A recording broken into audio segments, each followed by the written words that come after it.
Meu lugar na história. Em primeiro lugar, devo assinalar que minha vida e pessoa foram brevemente referenciadas por Joséfo na história dos judeus, escrita para o governador e apresentada ao imperador romano. Joséfo anotou sucintamente que Jesus, que tentou derrubar a lei e ordem e o governo dos romanos, foi castigado e crucificado. Tem-se dito que Joséfo pode ter se referido a algum outro Jesus, mas não é assim. Eu, que mais tarde me tornei o Cristo, que realizou os chamados milagres de cura e materialização, fui o rebelde. Mas eu não era nenhum agitador. Não incitei deliberadamente as pessoas a desafiar os romanos nem a desafiar a lei e a ordem. Eu fui um rebelde contra as tradições judaicas existentes. Quando emergi das 6 semanas de jejum no deserto, vi uma forma melhor de pensar e viver e tentei transmitir os meus conhecimentos aos meus companheiros judeus com pouco sucesso. É importante que você entenda que a pressão da opinião pública pesava sobre meus seguidores. Enquanto eles realmente acreditavam que eu trazia uma mensagem aos judeus para salvar a alma e que eu era o Messias, o Filho de Deus, eles também eram do mundo, tentando relacionar-se com o mundo da melhor forma possível. Portanto, ainda que conhecessem meus sentimentos contrários às crenças dos judeus, eles não estavam felizes em dispensar o Velho Testamento por completo, uma vez que este tinha apoiado e unido os judeus durante toda a sua história. No interesse de preservar o que eles consideravam valioso nos Velhos Decretos, suprimiram qualquer descrição a respeito da pessoa que eu era. Meus discípulos e Paulo construíram seu próprio edifício de crenças sagradas com aquilo que queriam preservar de minha vida e ensinamento. Eles ensinaram e consolidaram somente o que consideravam valioso para as pessoas, judeus e gentios do mesmo modo, os daquele tempo e do futuro. Consequentemente, filtraram o que podiam usar e deixaram de fora a maior parte do que eu chamava os segredos do reino de Deus, pois eles nunca os compreenderam. Tão poucos acharam desejáveis na criação de uma nova percepção do divino, o Pai. Para preservar a crença judaica na salvação do castigo pelos pecados, por meio dos sacrifícios no templo, adotou-se a pessoa de Jesus como o supremo sacrifício, que pagou pelos pecados dos homens através de sua crucificação. Esta crença servia a muitos propósitos naquele tempo. Isso deu à minha morte na cruz uma razão válida e heróica. Ela provava às pessoas que eu era o Filho de Deus e que havia realizado uma missão específica até o fim da minha vida. Esta crença também provou ser de grande consolo para os judeus quando seu templo foi destruído pelos romanos e levou a muitas conversões. Muitas seitas de judeus e gentios também não acreditavam em vida após a morte. Consequentemente, era altamente reconfortante escutar que Jesus Cristo havia superado a morte e mantido seu corpo. Para muitas ideologias humanas daquele tempo, a vida não era possível sem um corpo. Portanto, vida após a morte somente poderia significar ressurreição do corpo. Isso também manteve o meu nome constantemente vivo na mente das pessoas.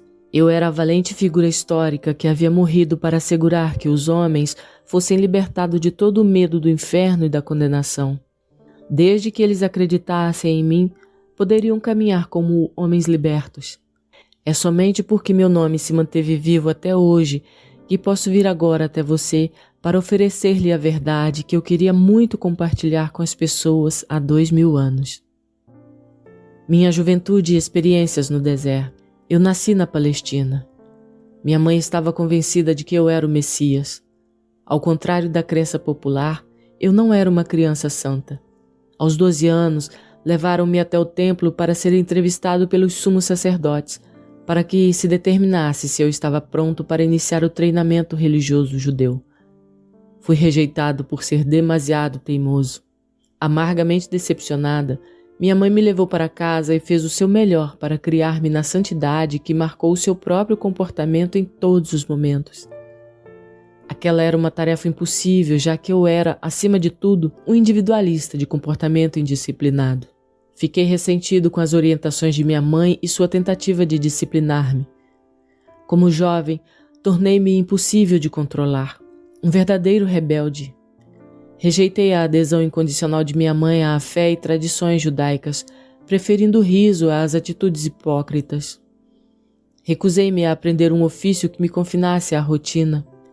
Escolhi misturar-me com todo tipo de gente das classes mais desfavorecidas, bebendo com eles, conhecendo prostitutas e me divertindo, conversando, discutindo, rindo e sendo um ocioso. Quando precisava de dinheiro, ia trabalhar nos vinhedos por um dia ou dois, ou fazia trabalhos que me pagassem o suficiente para comer e beber, propiciando-me o lazer que desejava.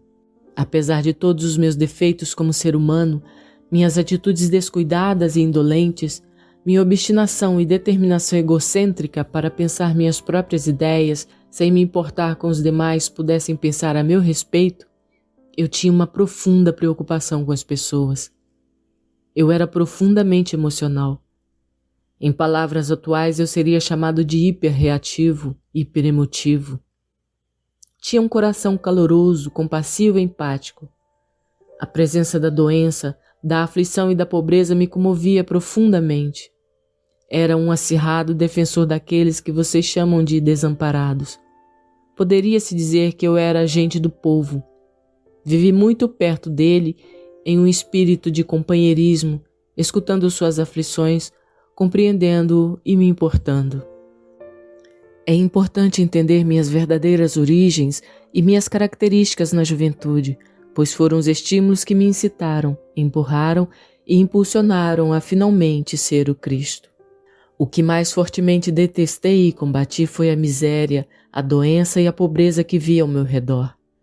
Isso me enfureceu e me tornou estridente e apaixonadamente zangado por ver as pessoas maltrapilhas, magras e famintas, doentes e aleijadas, sendo cruelmente intimidadas pelos líderes judeus que as sobrecarregavam com leis e práticas sem sentido, ameaçando-as com punições de Jeová caso não obedecessem. Declarei a todos os que puderam escutar-me que aquelas pobres pessoas já suportavam o suficiente para também serem esmagadas por medidas sem sentido e restritivas do prazer.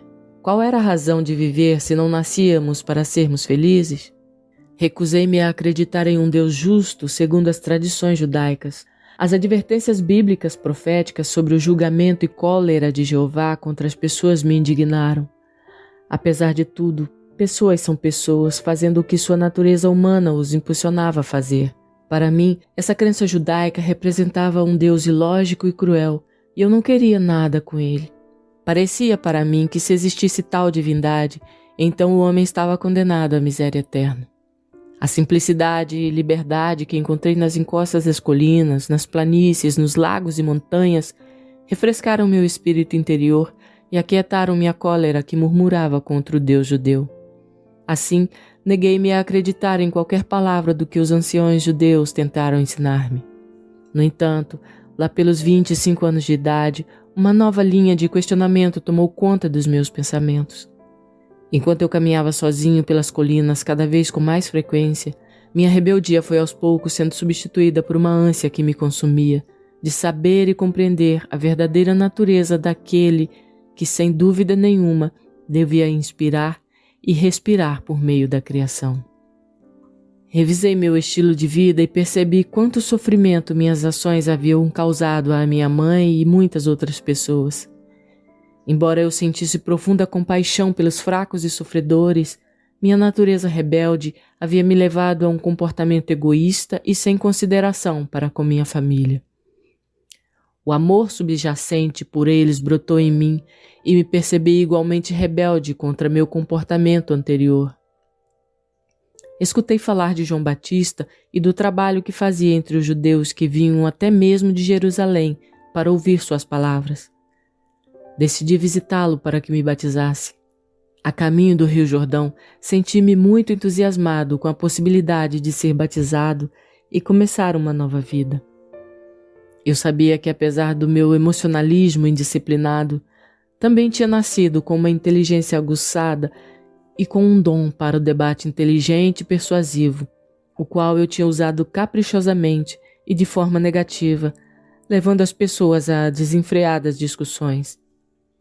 Eu havia jogado fora o meu talento em troca de uma vida de egoísmo, preguiça e prazer. Como resultado, havia perdido todo o respeito dos demais e nem eu mesmo me respeitava mais. Pela primeira vez, isso me pareceu intolerável. Ocorreu-me que no futuro eu poderia e deveria empenhar meus dons naturais para um melhor uso. Ao invés de ficar fazendo barulho, talvez eu pudesse encontrar um caminho para aliviar a carga daqueles de quem eu tanto me compadecia. Até então, eu não havia sido útil para ninguém.